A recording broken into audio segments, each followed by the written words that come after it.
Hello everybody and welcome back. It's Nicole here. Today I am diving into VersaFine and an interesting property of VersaFine and VersaFine Clear inks.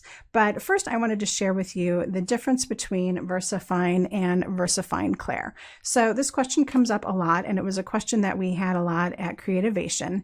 And so everyone wants to know, what's the difference between the two? Well, VersaFine was the first line developed by Sukunico. That's this oil-based pigment ink, and it's great for fine details. We all know that. We use VersaFine for all of our outline images, and we watercolor with it because it's a permanent ink that dries quickly, that totally doesn't work with water, so you can use it safely as an outline when you're going to do your watercoloring and other water treatments, right? So that's why we love VersaFine. But then VersaFine Clear came out a couple years ago, and we're all like, well, what's the difference between the two? They're both oil-based pigment inks. They both have crisp lines. They're both waterproof, blah, blah, blah. What's the difference? Okay, so let me tell you. VersaFine was the first one developed, and it created some beautiful colors. So there's 12 total colors in the VersaFine line. I happen to be missing one here. And that is all that Sukunico has made so far.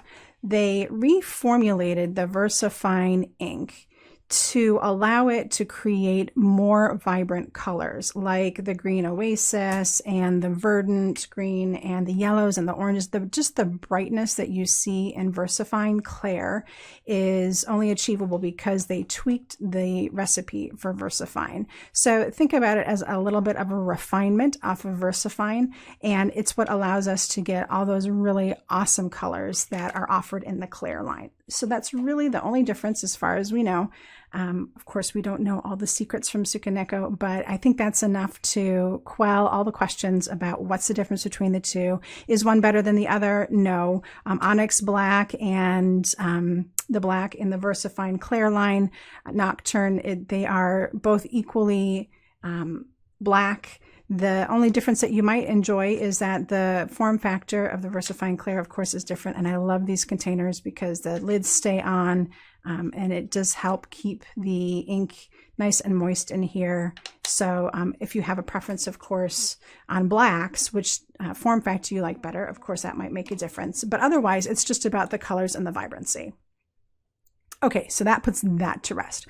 So today I wanted to start looking at what happens when you layer the colors on top of each other. Something we discovered at Creativation is that even though VersaFine and VersaFine Clear are oil-based pigment inks, where you would expect those colors to layer on top of each other and not mingle together, they react like a dye-based ink where the colors actually blend together and create really new colors. So, you know, I like to do my swatches, and I always leave a little space on the side here to do color combinations, and that actually will work out perfect for the VersaFine and the VersaFine Clear lines. So let me show you what I'm talking about.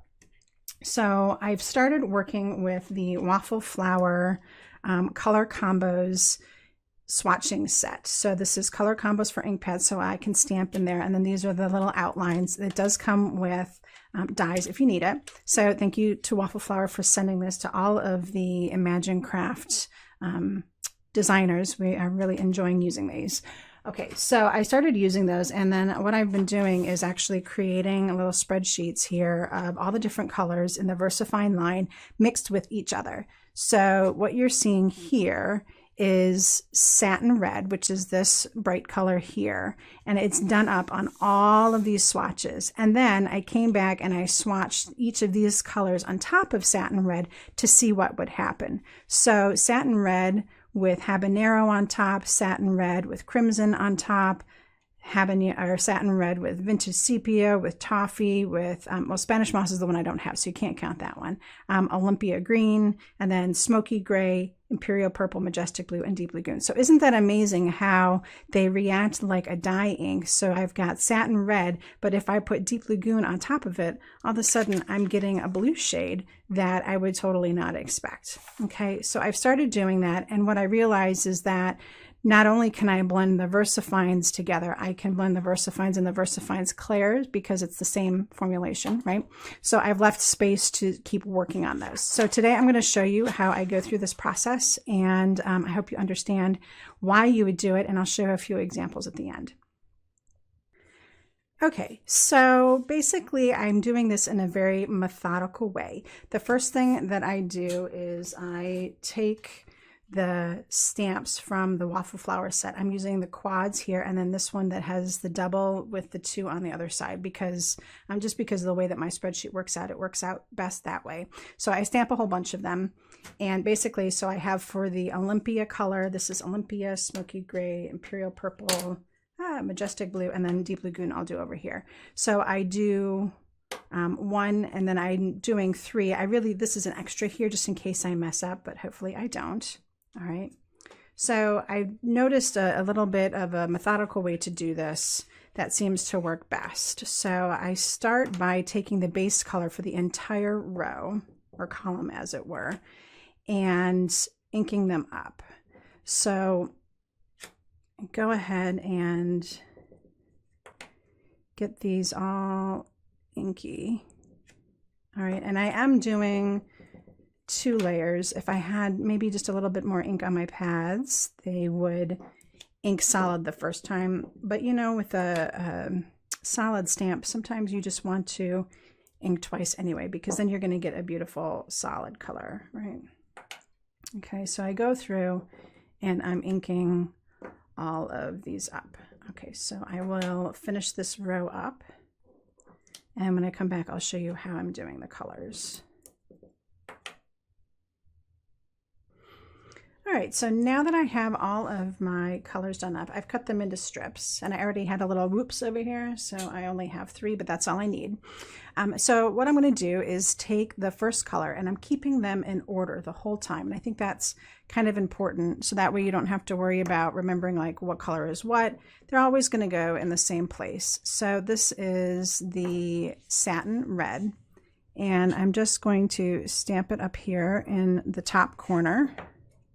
And all of these are going to get the satin red in the top corner. Okay, and it looks kind of muddy at first,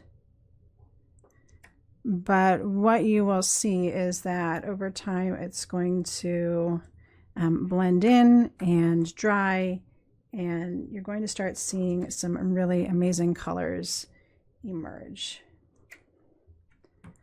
All right, so I finish up with the satin red here. Oops, one more.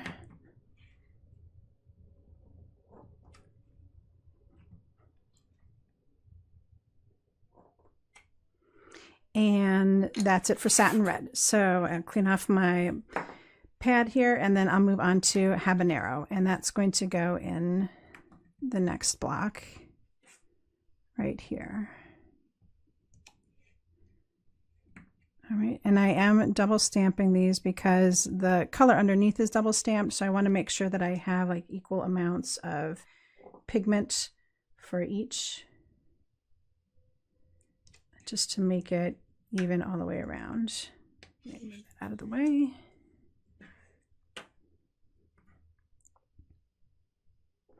And you can see now as these are drying, you're starting to get some interesting colors starting to peek through.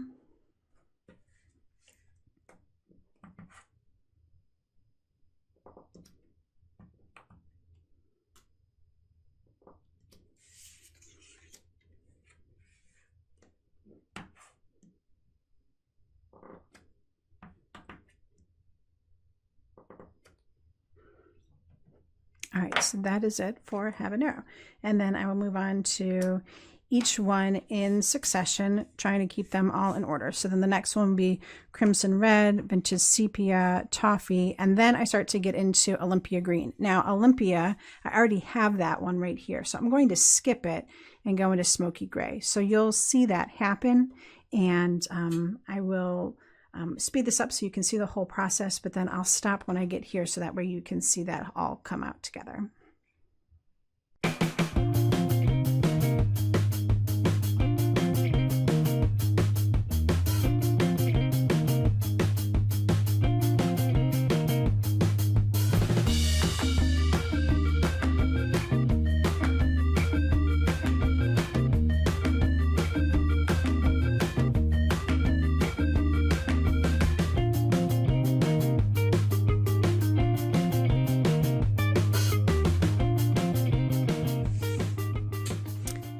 All right, so now I'm down to Olympia Green, and I'm down to all the colors that are reflected here. So I'm going to skip Olympia Green on the Olympia one, and I'm gonna have to remember to come back with Smoky Gray on this block up here. Okay, so I'm gonna skip that, and the rest of these will get the Olympia Green in the final quadrant here.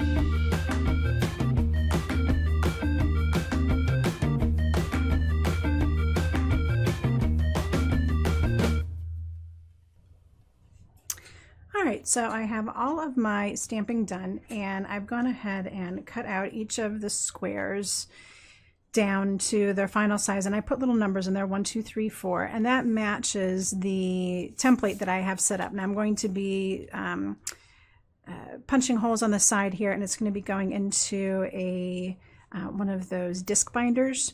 So that way I can use this as a reference, and I can pull sheets out as I need to. So the last thing I need to do is, of course, add these guys in. Now this is on 80-pound solar white cardstock. So I'm just adding them onto regular legal size printing paper. And the reason why I did it this whole way instead of like stamping directly on here and doing it all in better paper and whatever is that if you make a mistake, then, and you're kind of crazy like me, you'll want to do it all over again. So it's easier to just make these little swatches and make sure they're exactly what you want, cut them out, get your areas labeled, and then pop them into place. It's really not that much more effort, and then I've got a nice clean reference sheet. Okay, so now that I have everything in here, and you can see I have them all labeled, so I know that this is Deep Lagoon, and that this is Deep Lagoon blended with Satin Red, Habanero, Crimson Red, Vintage Sepia, etc. And you can see how this whole thing would really start to take shape. So going back to my original rationale, why would I want to do something like this? Well, when you work with inks, you kind of expect one thing to happen, and then sometimes when that doesn't happen, you're wondering why. So that was part of the reason why I wanted to put this together. And then I realized that there were a whole bunch of possibilities on how I could start using these inks in different fun and creative ways. So for example, I found a sample that I liked here, this toffee. So, you know, Habanero and Satin Red, I mean, this is, let me pull those up actually so you can see what they look like. Okay, so this is Satin Red, but when I mix it with toffee, I get an orange color, and that's really very interesting. And the same thing with the Habanero, it's an orange, but when I add it with toffee, it's very muted. So what happens when I start layering them together to make a layered flower like this one? So I did toffee as the base color, and then the detail stamps that stamp on top of that were in Habanero first and then Satin Red on top. And you can see that I ended up with this really, really gorgeous fall looking flower that I wouldn't have had if these were just going to layer on top of each other. And I may not have expected that result if I didn't really know what was going to happen to the inks. So now I'm much smarter about how these inks work. So another cool thing that I discovered is that I could blend the two together and then create a blend like so. So let me do one for you in something, a completely different color. So let's find a color that we like. Let's say I want to do kind of this purpley color here. So I know the base is Satin Red, and I know that it's mixed with number 2, which is Imperial Purple. Okay, so what I'm going to do is put smash one of these blocks each on there and grab a sponge dauber and just mix them together. All right, and then I know that I can go ahead and do some ink blending here. and I'm going to get that shade of purple that I was looking for. And this might not be a shade of purple that I actually have in any other ink, but I know that I can create it by mixing those two together. So it takes your inks and changes them into an exponentially larger number of inks because I can do fun things like ink blending like this. Even if I wanted to, I could blend these inks together first. I could daub them onto my stamp. So let's give that a try real quick. I take Satin Red again and the Imperial Purple, and I'm going to kind of mix them together again on my sponge dauber. All right, and I'm going to daub it onto my stamp, and then I can stamp that color as well. All right, so lots of different ways that I'm going to be able to reference my inks and use them in crazy and creative ways. So I hope you enjoyed this look into how I am swatching these out and the reason why, and a little bit more about how VersaFine works. Over time, you'll be seeing these start to fill in with all of the other colors as I start to add in the Claire line with the rest of the VersaFine, and we'll see what kind of crazy and amazing colors that I can come up with. Thank you so much for joining me today. I will be back soon with another video, but until next time, happy crafting.